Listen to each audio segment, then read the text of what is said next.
अस्सलाम वालेकुम। Welcome to my YouTube channel lifestyle with Sunny. आज मैं बहुत ही यूनिक सी बहुत ही ज़बरदस्त सी इफ्तार रेसिपी लेकर आई हूँ। जिंगर पकोड़े की रेसिपी बहुत ही यूनिक से ये बनते हैं, बहुत ही डिफरेंट और बहुत ही क्रंची क्रिस्पी से। हम आलू की चिप्स के जिंगर पकोड़े बनाएंगे, लेकिन ये इतने डिफरेंट और इतने इनके क्रम्स इतने मज़े के लगेंगे कि आपको बहुत ही मज़ा आने वाला है। तो चलिए हम स्टार्ट करते हैं। सबसे पहले मैंने यहाँ पर 3 आलू लिए थे, जिन्हें मैंने पील ऑफ करके इस तरह के गोल स्लाइसिस में काट लिया था। ये देखिए, अब हम इनको पानी में डिप करके थोड़ी देर के लिए 5 से 7 मिनट के लिए रख देंगे। इस तरह से आपने ये तमाम एक बॉल में मैंने पानी ले लिया है और इसमें ये स्लाइसिस थोड़ी देर के लिए डिप कर देंगे इस तरह से। अब हमने एक बॉल लेना है और उसमें तकरीबन आधा कप में जो है मैदा डालूँगी। उसमें आप पिसा हुआ लहसुन भी डाल सकते हैं, लेकिन मैं यहाँ पर लहसुन का पाउडर ले ली हूँ हाफ़ टी स्पून। साथ ही यहाँ पर मैं इसमें शामिल करूँगी हाफ़ टी स्पून सुरख मिर्च पाउडर,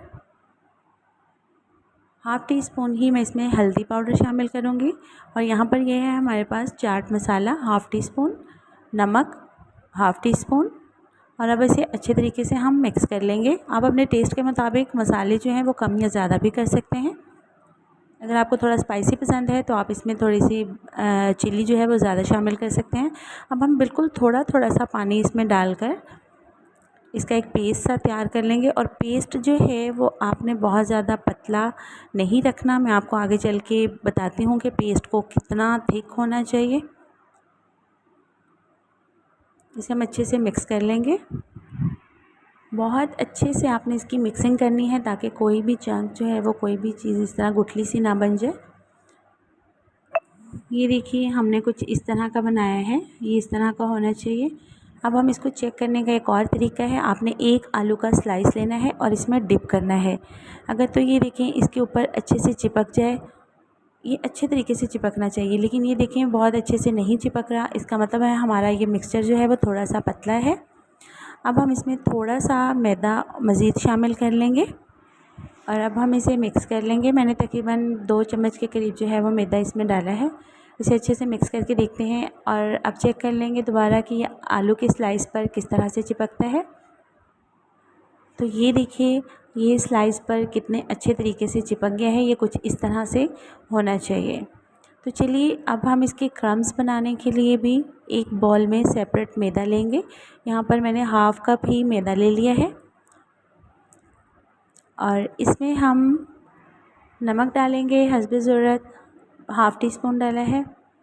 और साथ ही हम इसमें हाफ़ टी स्पून ही हल्दी पाउडर डाल देंगे और हाफ़ टी स्पून ही हम इसमें सुरख मिर्च पाउडर डाल देंगे। बस ये 3 चीज़ें आपने इसमें डालनी है और इसे अच्छे से मिक्स करना है। हल्दी जो है उससे कलर बहुत खूबसूरत आता है, इसलिए मैंने डाली है। इसे अच्छे से मिक्स कर लेंगे। तो ये देखिए, तीनों को आपने एक साथ रखना है और यहाँ से आपने एक आलू का स्लाइस पकड़ना है। पहले उसमें मटेरियल में डिप करना है जो हमने पेस्ट तैयार किया था। उसके बाद आपने इसमें खुश्क मैदे में रख देना है जो हमने अभी रेडी किया है। अच्छे तरीके से आपने डिप करना है, बार बार उसे अच्छे से बार बार उसके ऊपर मैदा डालकर उसके अच्छे से क्रम्स बना लें। 2 से 3 दफ़ा जब अच्छे तरीके से आप डिप करेंगे तो ये देखिए इसके कितने खूबसूरत से क्रम्स रेडी हो गए हैं। इसी तरह हम 1 बाय 1 प्लेट में रखते जाएंगे। बाकी के तैयार करके मैं आपको फ़ाइनल चेक करवाती हूँ। तो ये देखिए, हमने बहुत ही खूबसूरती से इन्हें पहले हमने जो हमने पेस्ट तैयार किया था उसमें डिप करने के बाद खुश्क मैदा जो हमने रेडी किया था उसमें डिप करके हमने यहाँ पर रख लिए हैं। अब मैंने एक पैन लिया है और पैन में मैंने ऑयल डालकर इसे गर्म कर लिया है। ऑयल अच्छे से गर्म होना चाहिए। अब हम एक एक जिंगर पोटैटो जो है वो इसमें डालते जाएंगे, बिल्कुल इस तरह से। ये बहुत ही इनका ज़बरदस्त क्रंच जो है वो रेडी होता है। बच्चे बड़े सब बहुत शौक़ से खाते हैं और सबसे मज़े की बात ये बहुत ही लाइट वेट होते हैं। ये देखिए, हमने तमाम जितने इसमें आ सकते थे पैन में हमने उतने इसे डाले हैं। आपने उतने ही शामिल करने हैं जिससे इसकी साइड जो है वो आसानी से चेंज हो सके। 3 से 4 मिनट आपने मीडियम फ्लेम पर इसे पकने देना है। आहिस्ता आहिस्ता जो है ये बहुत ज़्यादा क्रिस्पी हो जाएंगे, तो आपने बहुत एहतियात के साथ इनकी साइड चेंज करके देख लेना है।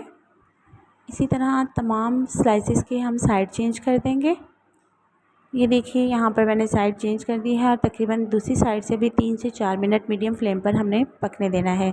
अब मैं फ़ाइनल भी आपको दिखा देती हूँ कि इसकी लुक किस तरह की होनी चाहिए।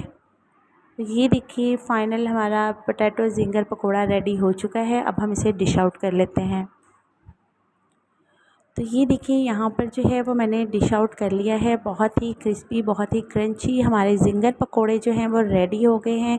बहुत ही यूनिक सी रेसिपी है, ज़रूर ट्राई कीजिएगा और फ़ीडबैक देना मत भूलिएगा। मिलते हैं इसी तरह की मज़ेदार सी यूनिक स्टार रेसिपी के साथ नेक्स्ट वीडियो में। तब तक के लिए इजाज़त, अल्लाह हाफ़िज़।